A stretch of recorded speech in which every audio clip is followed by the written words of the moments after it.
오늘 태택 본사교육 제5주차 대한예수교 장로의 신앙 고백서에 대해서 이제 좀 보도록 할게요. 그 한 장 넘겨보십시오. 보시면 141페이지 머릿만 있죠. 141페이지. 이건 이제 뭐냐면은 우리가 이제 그동안 사도신경 봤잖아요. 사도신경 보고 웨스트민스터 신앙고백 소요문답까지 봤는데, 그거는 이제 웨스트민스터 신앙고백은 1647년 영국의 청교도들의 이제 신앙 고백인 거죠. 그죠? 영국의 청교도들의 신앙 고백이에요. 근데 그것이 이제 종교개혁의 최고봉이긴 하지만 우리는 우리대로의 신앙 고백이 따로 있어야 될 거 아니에요. 물론 그들의 진통을 이어봤지만 벌써 이제 세월이 뭐 400년 이상 지난 거 아니에요. 그죠?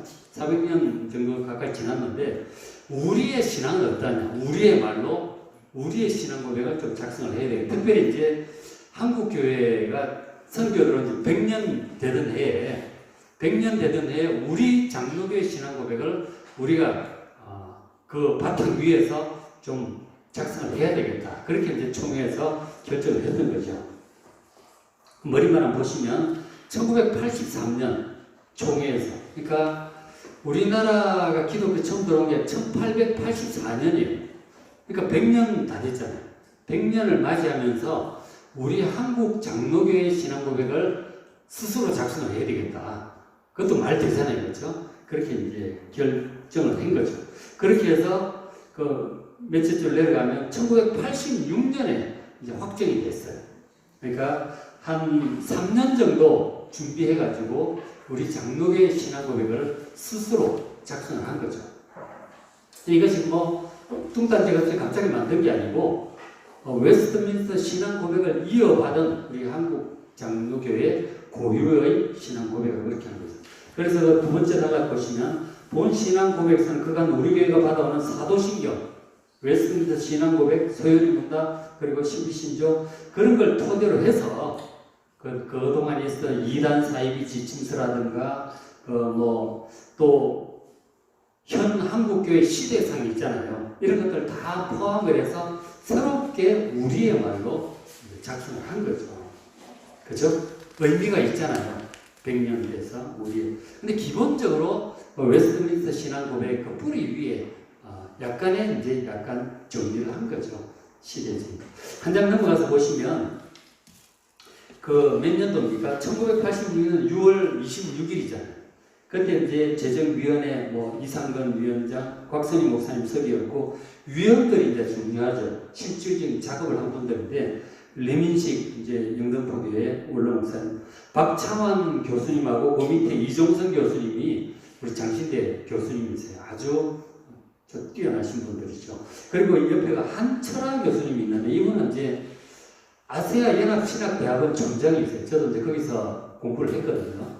대학원 과정을 거기서 했는데 굉장히 이분은 아주 막 복음적이고 철저한 칼빈주의자, 칼빈 전공하신 분인데 어쨌든 믿음 좋은 분들이 이렇게 중심으로 해서 믿음 좋은 분들과 뛰어난 신학자들 다 우리 장신대 총장 하신 분들, 박창환, 이종성 이런 분들 이 교수님 같이 해가지고 한 3년 정도 준비해가지고 완결이 된 거예요.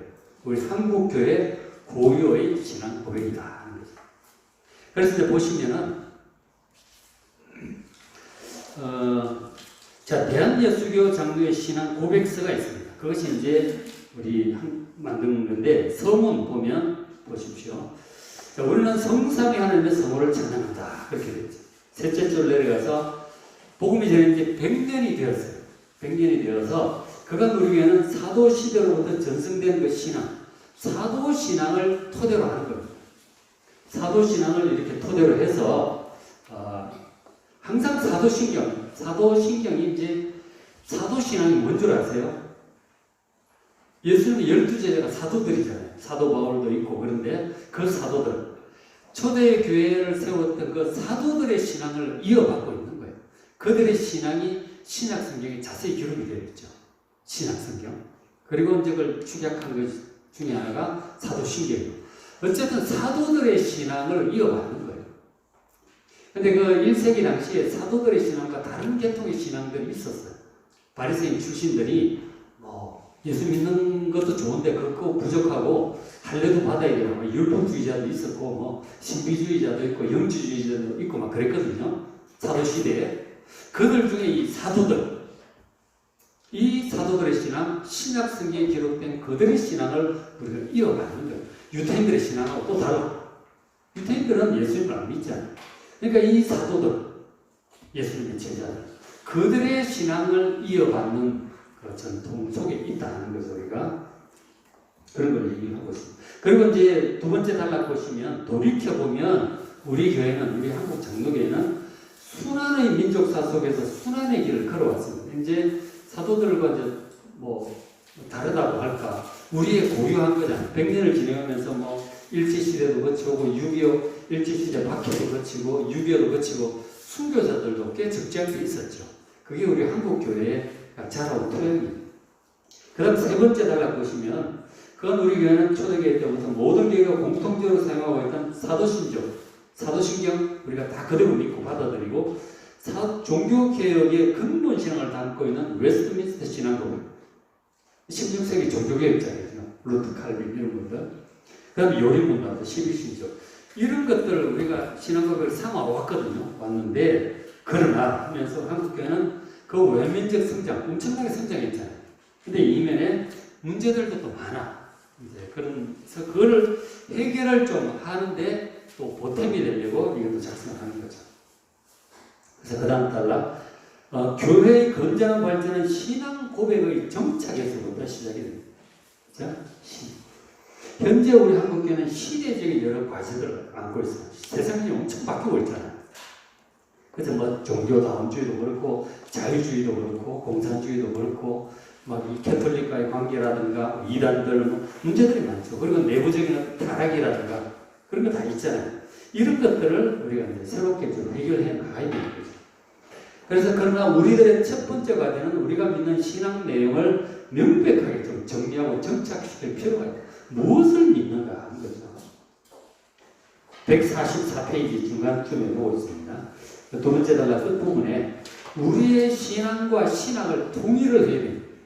근데 이게 이제 왜 중요하냐면 자유주의 신학하고 복음적인 신학이 상당히 다른 얘기를 하고 있습니다.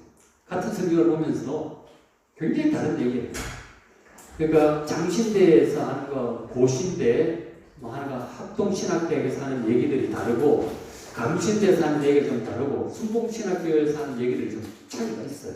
그래서 이런 신학적인 차이 그런 것들을 좀 우리가 잘 보면서 정말 성경적으로 잘 확립을 해야 되는 거죠. 그래서 서로 이제 연합운동도 해야 되는데 그렇죠?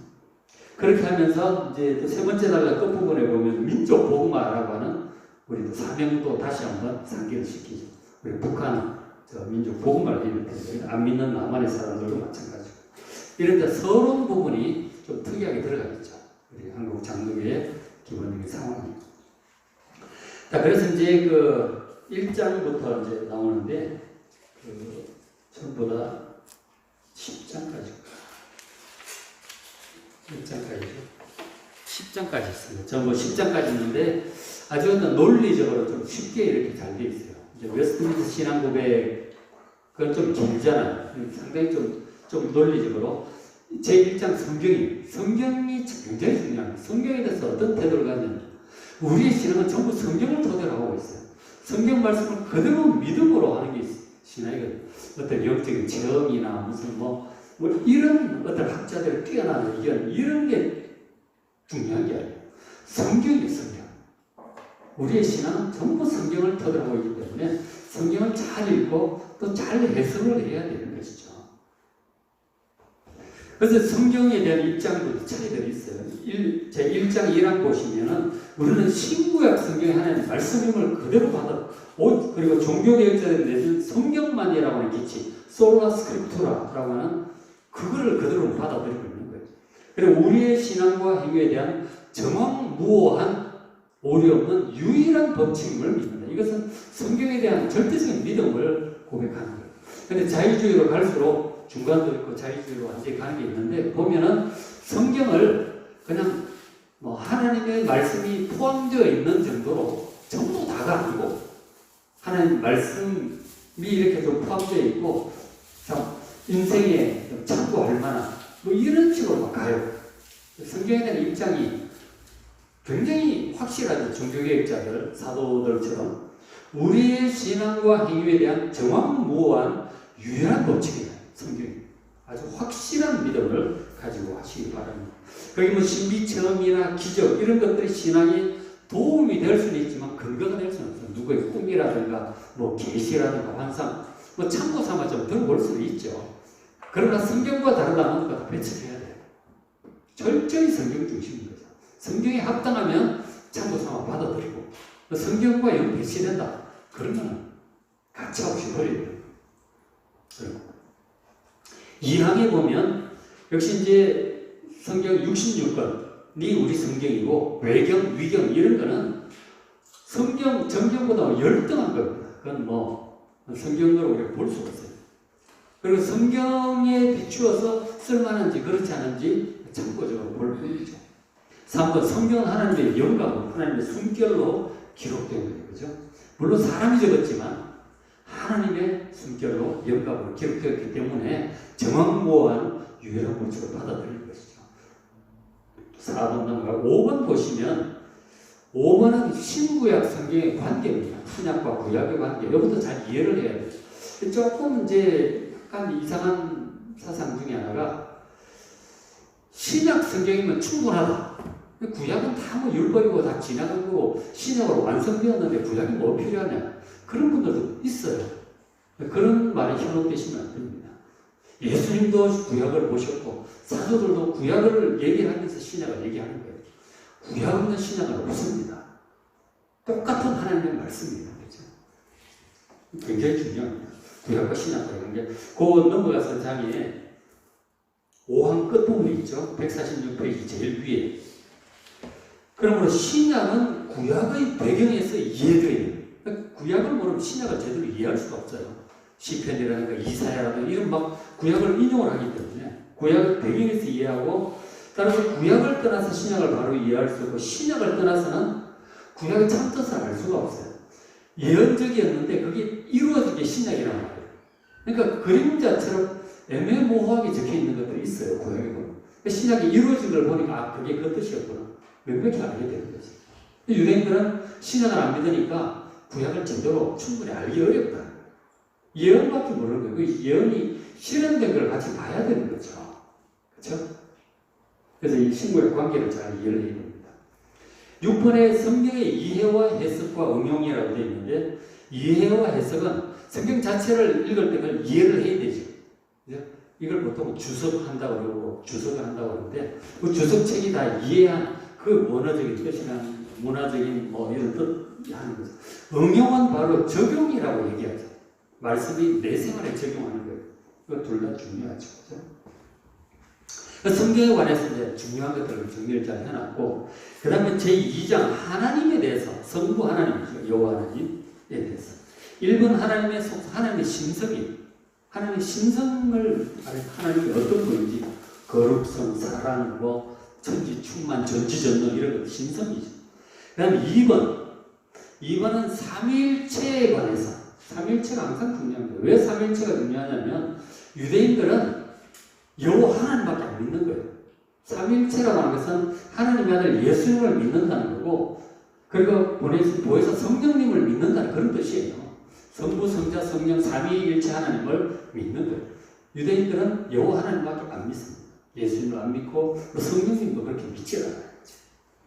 삼위일체라고 하는 것이 중요하고 막 신학적으로 논리적으로 자꾸 설명하려고 하는데 기본적으로 이제 예수님을 믿고 성령님을 믿는다는 거죠. 하나님의 본질에 있어서 한 분이시나 삼위 세 분으로 계신다. 그 삼위는 그 신성과 능력, 존재, 서열, 영광 완전히 동등하다. 동일한 본질을 갖고 있다. 서열 차이가 있는 게 아니에요. 성부, 성자, 성령 하나님. 이 삼위 세 분 하나님이 모든 것이 이제 동등하신 거예요. 그 다음 3번 내려가서 하나님의 창조에 대해서 하나님의 창조에 대해서 얘기하고 넘어가서 4번은 하나님의 섭리, 하나님의 섭리. 그 섭리는 뭐라고 그랬죠? 다스린다. 리가 다스릴 리자. 온 세상 다스리시는 하나님 선비, 자연 만물도 다스리고 인간 역사도 다스리고 다 다스리십니다. 5번에 하나님의 최후의 심판이 있다는 거죠. 최후의 심판. 하나님 성부 하나님에 대해서 말씀을 하고 3장은 예수 그리스도.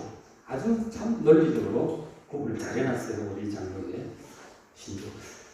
자, 예수 그리스도 1번이 이제 예수님에 대한 총론이죠. 예수님을 잘 이해를 해야 돼요. 예수님. 어떤 사람들은 예수님하고 하나님하고 동일한 분을 알아. 그런 건 아니에요. 하나님이 계시고 예수님이 따로 계시는 거예요. 그리고 성령님도 따로 계시는 거예요. 삼위가 계신다니까. 그죠? 본질이 동일하고 분리할 수 없을 만큼 하나가 되는 것이죠. 그래서 성부 하나님 계시고 땅에서는 예수님이 계셨잖아요. 예수님이 하나님께 기도를 하신다니까. 그렇죠? 한 분으로 이렇게 생각하시면 예수님이 계시고 하나님이 계시고 성령님이 계세요. 예수님을 잘 이해를 해야 돼요. 처음에 예수님이 분명히 하나님인데 하나님과의 관계에서 이거를 이해를 잘못해가지고 수많은 이단들이 생기는 거예요. 굉장히 어려운 그 토론들을 논쟁들을 많이 했어요. 서기 4세기에 카타콤스 올라와가지고 교부들이 그 믿음 좋고 똑똑한 분들이 그래서 이제 니케아 신경도 나오고 뭐 이런 신앙 고백이 나온 거죠. 거기서 엉뚱한 소리 하는 사람들 많은 이단들이 생겨나고 그래서 지금 정리가 되어 있는 거예요. 그래서 1번 보면 잘 정리해놨어요. 1번 우리는 예수 그리스도 하나님의 아들로서 영원 전부터 계시던 말씀이신 하나님의 아들이잖아요. 아들로서 사람으로 태어나셨어요. 그죠? 그리고 그가 하나님이시고 동시에 또 사람이십니다. 예수님이. 그리고 신성이 있고 인성이 같이 있는 거예요. 예수님 속에. 하나님이고 동시에 사람이기 때문에 하나님과 사람 사이의 중보자가 되는 거예요. 예수님이. 유일한 중보자. 그리고 그 예수님은 성령으로 잉태되셨고 동정녀 처녀 마리아의 몸에서 태어나셨어요. 하나님의 성령의 권능으로 태어나신 거죠. 그렇죠? 그 예수님. 2번 뭐 하나님과 사람 사이의 중보자 넘어가고 3번은 예수님의 낮아지심을 얘기하는 낮아지심. 4번은 예수님의 높아지심. 그 얘기 계속 나와요. 낮아지심은 사람이 된 것 자체가 낮아지신 거죠. 하늘을 보자버리고 내려오신 거. 그리고 이제 십자가 죽음까지 내려가 낮아지심이죠. 그것을 통해서 속죄를 하신 거죠. 그리고 높아지심은 죽음에서 부활하신 것, 승천하신 하나님 우편에 앉으신 것. 이게 다시 높아지심이죠. 낮아지셨다가 다시 높아지신 거예요. 다시 올라가신 거죠. 그 다음 5번, 그 다음 예수 그리스도의 십자가와 부활. 그 십자가와 부활로 우리를 구원하신 거죠. 6번은 화목의 직분인데 바로 전도와 선교에 대해서 얘기를 해요. 6번은. 자, 그 다음 4장 성령에 대해서 보겠습니다. 예수 그리스도 받고 성령은 성령이 이제 중요하죠. 그죠? 성령의 중요성에 대해서 우리는 순복음교회가 굉장히 많이 강조를 했죠. 특별히 성령의 은사, 방언, 신용 이런 이제 은사적인 측면을 굉장히 강조를 했는데 그거는 성령의 이제 어떤 많은 중요한 것 중 한 부분이에요. 그게 다가 아니에요. 순복음교회 때문에 성령의 은사가 성령의 전부인 것으로 막 오해가 되는데 훨씬 더 중요한 많은 것들이 있어요. 성령에 대해서. 성령에 대해서 정리를 잘 해놨어요. 자, 1번 성령의 사역에 대해서 성령은 우리 예수 그리스도께서 부활 승천하신 후 성부와 성자로부터 보내심을 받아서 오신 분이 성령이시다. 2번 성령은 성부 성자와 동일한 인격을 가지신 영이시다. 3번 일반적인 은혜. 성령의 사역은 일반적인 은혜, 특수은사는 아닙니다. 일반적인 은혜란 사람을 믿음으로 인도하셔서 구원에 이르게 하시는 거예요. 그러니까 회개케 하시고 믿음도 주시고 영적인 세계 열어주시고 깨닫게 하시는 이게 좀 성령의 역사죠. 성령이 아니고서는 우리가 예수님 못 믿어요. 우리가 뭘 안다고 믿겠어요. 자기가 죄인인지도 모르는데 성령께서 우리의 눈을 열어주셔서 자기 죄의 악성을 보게 하시고 회개케 하시고 예수님을 영적으로 깨닫게 하시고 믿게 하시고 영원한 천국도 깨닫게 하시고 소망도 하게 하시고 그런 거죠. 그 성령이 아니고서는 될 수가 없어요. 그게 아주 중요하죠. 그 다음에 4번에 성령의 특수은사는 우리가 말하는 성령의 은사들이죠. 방언과 신과 분별 이런 것들. 이건 사역을 위해서 이제 필요해서 주시는 거예요. 자, 그다음 넘어가서 5번. 예배 중에 역사. 예배할 때 성령께서 역사하시죠. 설교 전하는 목사에게도 역사하셔서 말하게 하시고. 목사가 자기 힘으로 하는 게 아니에요. 성령께서 주장하시는. 저도 설교하려고 서보면 전혀 생각지도 못했던 말들이 막 튀어나올 때가 있어. 전혀 원고에 없는 얘기들.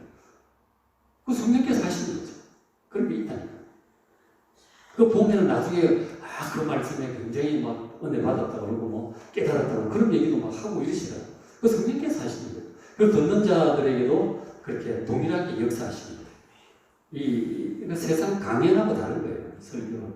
예배 중에 찬양 중에도 역사하시는 거예요. 대표기도 중에도 역사하시고 막 생각지도 못하게 다 역사하실 때가 있잖아요. 그게 다 예배 중에 역사하시는 성령이죠. 그 다음 5장 인간에 대해서 우리 인간에 대해서도 잘 이해를 해야 돼요. 인간에 대해서는 성선설, 성학설 그런 얘기 많이 하잖아요. 인간에 대한 바른 이해가 성경적인 바른 이해가 필요해요. 이걸 보셔야 돼요. 성선설, 성학설 성선설적인 인간은 원래 선한 존재다. 백지다. 그런 생각들을 많이 하죠. 그렇지 않습니다. 인간은 타고나면서부터 부패한 존재. 성경 그걸 말씀을 하고 있습니다. 자, 1번 총론. 인간은 어떤 존재냐? 우리 인간이 원래 하나님의 형상을 따라 바르게 지음을 받았어요. 바르게 정말 영광스럽게 지음 받았는데 범죄에 타락하여 죽음과 비참한 상태에 떨어진 거죠. 그게 우리 인간의 타락을 부패했어요. 하나님의 은혜로 구원받을 수 있고 또 하나님의 창조 본래 목적을 이룩하기 위해서 본래 목적 하나님의 뜻을 따라 온 세상을 다스리는 거죠. 그것을 위한 존재예요. 인간은 원래 그죠. 2번 인간은 하나님의 형상을 따라 지음을 받은 피조물입니다. 3번 사람은 일남일녀로 창조되어 가정을 이루도록 그렇죠? 그 말씀을 하고 있습니다. 일남일녀입니다. 원래 아담과 하와 뭐 아내가 여럿이고 뭐 이런 거 아니고 그렇죠? 그리고 남자와 남자가 결혼하고 여자와 여자가 결혼하고 그런 거 아니에요. 그렇죠? 남자와 여자가 일남일녀로 결합하여 가정을 이루도록 그렇게 하신 거예요. 신앙적인 순결을 잘 지키고 성적인 순결 이런 얘기도 하고 있고 4번이 원죄. 인간은 원죄가 있는 게 태어나면서부터 불쾌성이 있어요. 아주 꼬마도 그런 게 있어요. 5번은 이제 예수를 믿음으로 거듭나고 구원받는 거죠. 믿음으로. 그러니까 4번 원죄 있는 인간이 5번에 예수를 믿음으로 거듭나고 구원받는다. 인간에 대해서 정리를 잘했고 6장 구원에 대해서 구원이 뭐냐? 1번은 우리가 타락한 상태에 있는데 믿음으로 구원받는 그런 말씀을 하고 있죠. 그 1항 좀 읽어봐야 되겠네요. 그죠? 우리는 인간의 범죄로 인해 하나님과 격리되고 결과 인간 사이의 구조와 인간 사이도 스스로 의심하고 싸우고 뭐 시기하고 불행한 상태에 놓여졌어요. 전쟁도 하고 뭐 하나님의 은혜로 인해서 믿음으로 구원받아 하나님과 다시 화목하게 되고 자녀가 되죠. 그 구원의 축복을 받아 누리다가 세상의 종말의 부활함으로 우리의 구원이 완성된다. 이제 인간론을 탁 요약해놨죠. 그 다음 2번은 예수님의 십자가를 믿음으로 구원받는다. 이거죠. 2번. 3번은 회개. 회개에 대해서 말씀해주고 있고. 4번은 이제 회개한 다음에 믿음의 성장 과정인데 4번은 칭의 그리고 성화 그리고 영화 그 얘기를 하고 있어요. 의롭다 인정을 받고 그러면 점점 말씀을 순종하다 보면 성화되어 가죠. 성장하죠. 그리고 나중에 예수님 다시 오실 때 부활의 몸을 입음으로 영화롭게 됩니다. 칭의, 성화, 영화 이런 내용들이 있어요. 5번은 예정과 자유의지. 이게 참 어렵다 그랬죠. 그죠? 하나님께 속한 능력이. 6번 성화를 위해서 노력해야 돼요. 말씀대로 살도록 굉장히 중요합니다. 말씀대로 살지 않으면 믿음이 자라지 않아요. 성경 공부만 해가지고서는 믿음이 자라지 않습니다. 성경 읽기만 해서는 믿음이 자라지 않아요. 첫째는 읽고 공부를 해야 되는데 읽고 공부하고 깨달은 후에는 그렇게 살아야 돼요. 성화의 노력. 7번 그리스도의 생활. 그리스도의 생활 기준이 그리스도는 예수 그리스도의 생활 기준을 따라 사랑, 공의, 거룩한 생활을 해야 된다. 사랑이 중요합니다. 사랑해야 되고 그리고 의롭게 해야 되고 그리고 거룩한 구별된 생활. 이 세 개가 이제 사랑, 공의, 거룩한 삶. 이게 그리스도인의 삶의 이제 3대 기둥이 되어 있죠. 그럼 7장 교회. 교회에 대해서 교회가 또 중요하죠. 교회가 중요합니다. 1번 우리는 교회가 시대와 지역, 종족, 인간의 계급을 초월한 그리스도의 몸이다. 모든 그리스도의 총체를 얘기하는 거예요. 보이지 않는 교회, 불가시적인 교회를 얘기하는 거죠. 2번, 3번 쭉 한번 보시면 좋고 4번 보시면 4번은 이제 교회의 연합에 대해서 교회가 하나다. 하나님과 한 몸이기 때문에 연합 사업을 해야 된다. 교회가 단독으로 있지 않고 이제 뭐 노예 생활도 하고 연합 생활도 하고 한 몸이기 때문에 연합 사역의 중요성에 대해서도 얘기를 하고 있습니다. 그런 것들 5번도 있고요. 6번이 이제 조금 약간 이제 진보적인 어떤 신학이 약간 이제 들어온 거예요. 6번 보면 지상에서의 교회는 성장과 갱신, 악에 대한 투쟁을 계속한다. 이렇게 성장해야 되고 계속 변화되고 갱신이라고 하는 건 개혁한다는 뜻이거든요. 계속해서 개혁을 해야 돼요. 근데 악에 대한 투쟁 이런 것들은 사회적인 정의 뭐 이런 것들로 이제 이게 잘못하면은 이제 약간 이제 사회 구원 쪽으로 넘어갈 수 있는 그런 것입니다. 어쨌든 세상의 빛과 소금이라고 할 때 이게 세상의 정의를 이루는 것 빛이냐, 복음의 빛이냐 이런 건데 그죠? 이런 것들이 이제 복음의 빛은 도외시해 놓고 세상의 정의 구현 이쪽으로 나가버리면 이거는 이제 조금 이제 본류를 벗어나는 그런 일이 될 수 있는 거죠. 어쨌든 교회의 사회적인 책임을 잘 완수를 하되 이 사이에서 잘 중심을 잡아야 되죠. 그다음 8장 국가를 어떻게 봐야 되는가? 8장 국가를 어떻게 봐야 되는가? 우리나라는 원래 애국하는 교회였어요. 3.1절 운동도 그랬고 그죠? 그랬잖아요. 1번 우리는 모든 그리스도인이 주 안에서 그가 소속한 민족을 사랑하고 국가에 복종할 의무가 있다. 국가에 복종해야 돼요. 하나님 세우신 기관이에요. 국가.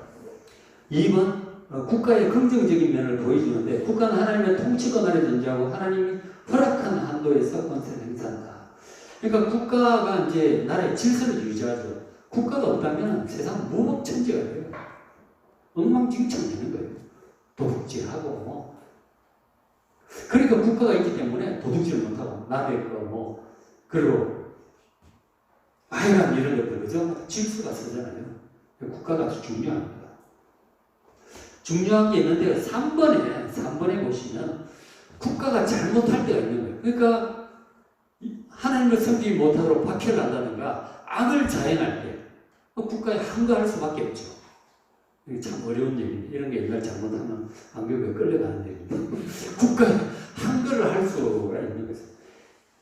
이런 게 이제 동양에도 나오는데 하여간 국가가 잘못하면 항거를 하게 되죠. 그러니까 뭐 신사참배를 국가가 하라고 하면 그건 못하는 거죠. 교회 가지 말라, 예배 드리지 말라, 항거를 하게 되죠. 그러나 우리가 지금 방역 상황에서 우리가 합당하니까 우리가 따르고 있죠. 그런 거 하면 또 어느 교회를 통해서 또 완전히 이렇게 예배 못 드리게 하는 것은 옳지 않다. 이렇게 해서 이제 지금 뭐 2단계인데도 우리가 20%까지 예배를 들 수 있게 된 거죠.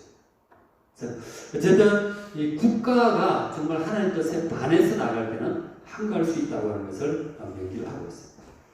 4번 국가와 하나님의 나라 사이에서 하나님 나라 그러니까 그렇죠. 그리스도는 두 가지 국적을 가지고 있어요. 지상국가의 국적, 대한민국 국적하고 하나님 나라의 국적을 우리 가지고 있어요.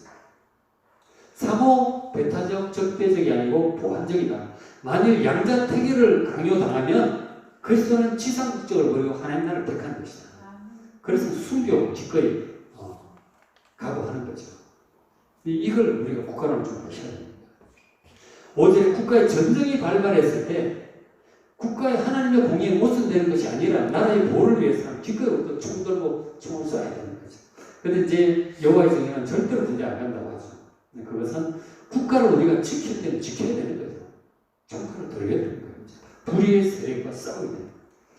6번 조국 통일 부분, 우리 분단된 조국 통일을 위해서 우리가 기도해야 된다. 그 다음 9장 선교에 대해서 말씀합니다. 선교가 중요하다. 땅끝까지 복음 전하라고 하셨습니다. 웨스트민스터 신앙고백 쪽에 보면 선교 쪽이 약해요. 선교 쪽은 좀 약한. 이 선교의 중요성은 8세기, 9세기 들어오면서부터 해요. 그전에는 선교에 대한 좀 약했어요. 그래서 명백히 다시 들어가 있죠. 우리는 선교가 모든 그리스도인에게 주어진 지상 명령임을 믿는다. 2번 국내 선교, 해외 선교가 있는데 국내 선교는 국내에도 전도를 해야 되고 특수 선교도 있죠. 그죠? 보면 군대라든가 학원, 산업사회 등등 그런 얘기도 하고 있습니다. 3번에 국외 선교, 해외 선교. 해외 선교도 적극적으로 추진해야 된다. 이것이 또 우리 한국 교회가 받은 은혜를 보답하는 게 우리도 선교를 받았기 때문에 예수 믿는 거예요. 그것은 좀 예수 믿지 않는 나라 선교를 함으로 우리가 받은 빚을 갚아야 되는 거죠. 4번 타 종교에 대한 입장입니다. 타 종교를 어떻게 볼 것인가 중요해요. 타 종교. 선교에 대해서는 제한이 없고 그 다음 쭉 내려 중간쯤에 종교 간의 대화 이 아주 민감한 부분이에요. 이 자유주의 신학과 보수주의 신학이 좀 이제 아주 논쟁이 많은 부분인데 이것도 이제 성경적으로 방향을 잘 잡아야죠.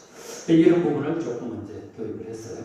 종교 간의 대화는 긍정적인 면이 있기는 하나, 물론 같은 나라 땅을 밟고 살기 때문에 우리가 한 나라 시민으로서 얘기를 할 수는 있겠죠. 그러나 거기에 구원은 없는 거예요. 분명히 해요. 같은 국민으로서 대화를 할 수는 있죠. 그러나 타 종교 안에 그리스도의 복음과 같은 구원에 이르는 복음이 있음을 인정할 수 없다. 구원은 오직 예수님만으로 된다. 다원주의 같은 경우는 각각 자기 종교에 잘 믿으면 거기에 구원이 있다는 거예요. 석가모니는 불교에 있는 그리스도고 또 뭐 공자는 유교에 있는 그리스도고 뭐 이런 식으로 얘기를 하면 이거는 아니다. 예수 그리스도 외에는 구원의 길이 없음을 분명히 하면서 같은 국민으로서 대화를 할 수 있죠. 자, 10장 종말, 구원의 완성에 대해서 특히 이제 죽음, 그죠? 죽음. 1번 개인과 역사의 종말, 개인의 종말은 죽음이고 역사의 종말은 예수님 재림이죠. 그리고 종말 후에는 심판이 있는 것이죠. 그 다음에 하나님 나라가 완성됩니다. 2번 사후 상태입니다. 사람이 한번 죽으면 어떻게 되느냐? 이거 잘 보셔야 돼요. 여러분 좀 착각하더라고요. 천국과 새하늘과 새 땅이 차이가 있어요. 그걸 분명히 차이가 있어요. 우리가 죽으면 당장은 예수 믿는 사람은 천국을 가는 거죠. 그럼 나중에 예수님 재림하실 때 우리 몸이 부활해서 부활한 몸으로 새하늘과 새 땅에 들어가는 거예요. 그걸 구분을 잘 하셔야 됩니다. 그죠? 자, 2번 사후 상태. 사람이 죽으면 육체는 흙으로 돌아가지만 영혼은 하나님께로 갑니다. 그죠? 거기서 빛과 영광 가운데 기다리면서 마지막 날 육체까지 완전히 구원될 날 몸의 부활을 기다리는 거죠. 3번 그리고 최후의 심판이 있다. 그리스도의 최후의 심판. 4번 하나님의 나라에 대해서도 많은 신학적인 논쟁이 있었거든요. 하나님의 나라가 뭐냐? 하나님의 나라는 인류 역사가 시작되었을 때부터 그 안에 보이지 않는 형태로 이미 이거 속에 임재해 있습니다. 하나님 영으로 하나님 나라도 항상 임재해 있어요. 그러나 예수 그리스도가 육체를 입고 세상에 오심으로 하나님 나라는 역사 안에 보이는 형태로 나타났어요. 하나님 나라가 가운데 보이는 형태로 나타났고 그것이 특별한 지상 교회로 나타난 거죠. 교회를 통해서 하나님 나라 어떤 한 단면이 드러난 거죠. 그리고 그 밑에 세상의 마지막 날 그리스도와 함께 재림해서 그리스도께 재림하여 모든 존재에 대한 심판이 있은 다음에 하나님 나라가 완성되어 성도들과 함께 영원히 이제 계속된다. 그게 하나님의 나라예요. 그죠? 이게 새하늘과 새 땅의 형태인 것이죠. 이것이 이제 장독의 신앙 고백의 전체입니다. 아주 논리적으로 잘 구분되어 있죠. 그죠? 논리적으로 잘 되어 있어요. 자, 그 다음에 또 계속 좀 봅니다. 육포, 제21세기 대한 예수교 장로의 신앙 고백서도 있습니다. 이거는 이제 뭐냐면은, 한 장 넘어가서 보시면은 그것이 왜 나왔느냐면, 그 1986년에 그걸 완성을 했는데, 1990년대 후반 들어서면서 뭐 종말론도 있고 막 그랬죠. 세상이 이제 21세기를 맞이하기 앞서서 이제 작성을 한 거죠. 세상이 많이 변한 거예요. 세상이 지금 우리가 2021년에 들어와 있잖아요. 벌써. 세상이 진짜 많이 바뀌었어요. 그죠? 네. 그러니까 1990년은 세상이 급변하고 있다. 그때 소련 무너졌죠. 그죠? 동독권 붕괴하고 소비에트 연방 해체, 인류 공존에서 급격한 지구화, 글로벌리제이션이 진행해요. 진짜 하나가 될 거죠. 경제적으로. 경제가 다 연결이 되어 있잖아요. 이쪽 알리치면 저쪽에서 바로 영향받습니다. 바이러스도 이렇게 다 연결이 되어 있지, 경제도 뭐 비트코인 이런 것도 연결이 다 되어 있잖아요. 온 세계에 연결이 다 되어 있어요. 따로 가는 게 아니에요. 다 연결이 되어 있기 때문에 이거 옛날에는 상상 못할 일이거든요. 이런 것도 그렇고, 그 다음 지식 산업, 이쪽도 이제 정보 산업, 이쪽도 컴퓨터 산업, 가상 세계도 막 들어오고 막 그러잖아요. 엄청나게. 그리고 시험관 아기부터 해가지고 무슨 하여간 이 바이오 쪽에도 엄청 발달을 하고 있잖아요. 세상이 아주 달라지고 있어요. 자연 환경도 파괴되고. 그래서 그것도 보면 중간쯤에 여기에 대해 공동체를 해체시키는 개인주의도 엄청 심해지고, 결혼도 안 하겠다는 사람이 절반 가까이 되잖아요. 청년들 보면. 보통 세상이 바뀌고 있는 게 결혼도 안 하고 시험관 애도 낳고 이제 세상이 바뀌고 있기 때문에.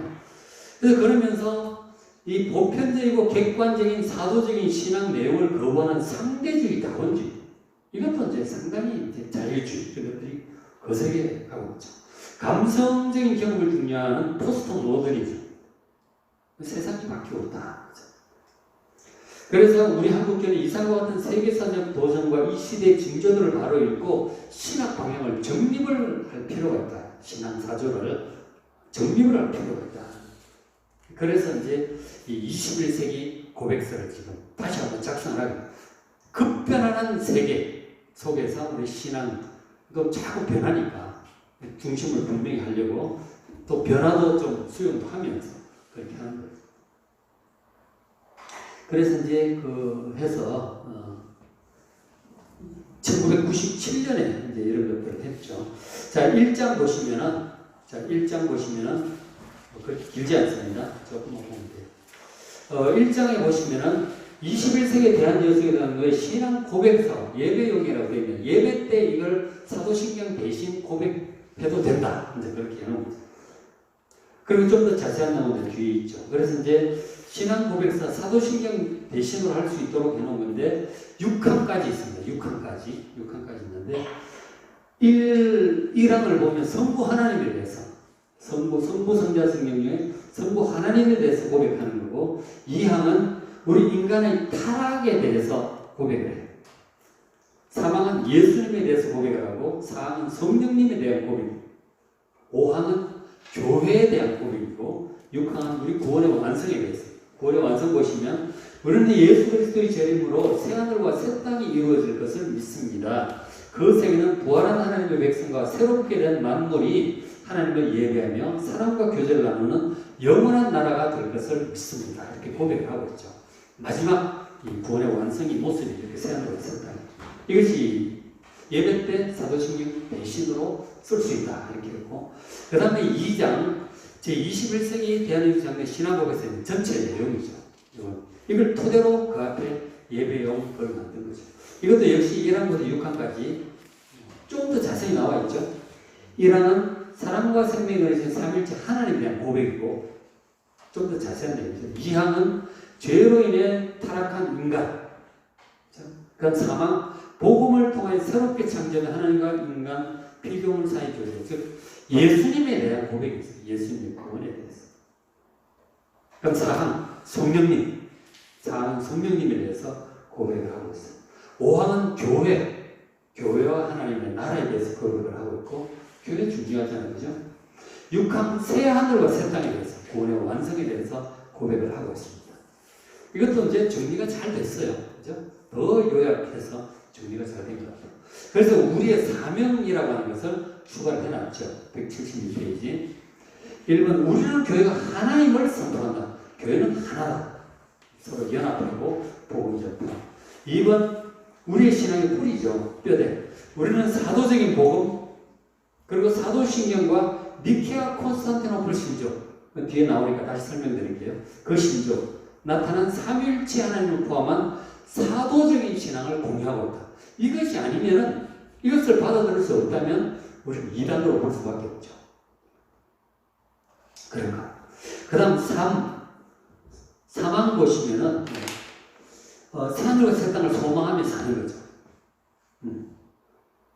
자, 이 새하늘과 새 땅을 소망하면서 그러나 하고 이 땅에 또 정의를 이루어야 된다는 것을 부과를 하고 있죠. 그러면 이 땅 위에 공의와 사랑을 강같이 하는 사회를 건설해야 된다. 우리가 살아있는 동안은 그렇게 해야 된다는 거죠. 공의와 사랑이 그렇도록. 하나님의 복음으로 정치경제 사회 문화를 번역시키고 자연 보전 이런 것들 나오는데 이런 것들이 이제 좀 약간의 자유주의적인 신학의 영향을 좀 받은 부분이 아닌가 이제 그렇게 보여집니다. 정말 복음과 이런 것들에서 중심을 이제 잘 잡아야 되죠. 그 다음에 4번 보시면은 변화하는 세상 속에 역시 교회 역할을 감당을 해야 된다는 내용이 있습니다.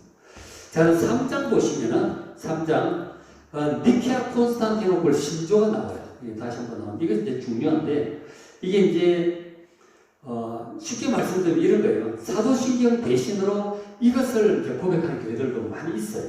우리나라는 뭐 거의 사도신경인데 우리 역사 속에서 사도신경 대용으로 할 수 있는 그런 이제 내용이에요. 근데 먼저 니케아 신조가 뭐냐면 니케아 신조가 서기 325년에 이제 고백한 건데 니케아 신조가 고백한 핵심 중 하나 예수님의 신성을 확실하게 고백합니다. 예수님의 신성. 그 다음에 381년에는 콘스탄티노플 신조를 고백을 하게 되는데 그 카타콤에서 올라온 교부들이죠. 근데 거기서 특별히 강조가 된 게 성령의 신성을 고백해요. 그죠? 예수님의 신성을 고백하고 성령의 신성을 고백하는 삼위일체 하나님의 신성을 고백하는 그런 내용으로 완전히 기독교적인 아주 확실한 신앙 고백으로 세워진 거죠. 이거는 이제 주로 동방교회에서 원래 교회가 동방서방 나중에 갈라요. 서방교회가 로마 가톨릭이고 동방교회는 동방정통교회 그리스 쪽이죠. 서방교회는 로마 이탈리아 쪽이고 그렇게 되는데 결국은 이제 로마 쪽에서 이걸 받아들여가지고 니케아 콘스탄티노플 신조를 그대로 받아들여서 같이 쓰고 했어요. 굉장히 오래된 거죠. 카타콤에서 올라온 교부들에서 작성된 삼위일체 하나님에 대한 아주 중요한 신앙 고백인데 사도신경하고 상당히 비슷해요. 근데 자꾸 한자 신중하게 잘 이렇게 작성이 되어 있어요. 이것도 사도신경의 버금가는 아주 중요한 신앙 고백이다. 그렇죠? 이것도 한번 잘 읽어보시기 바랍니다. 자, 이렇게 해서 교리 부분을 이제 마치도록 하겠습니다. 교리 부분을 마치고 이제 정치 부분은 다음 주, 그 다음 주 두 주에 걸쳐서 보도록 그렇게 하겠습니다.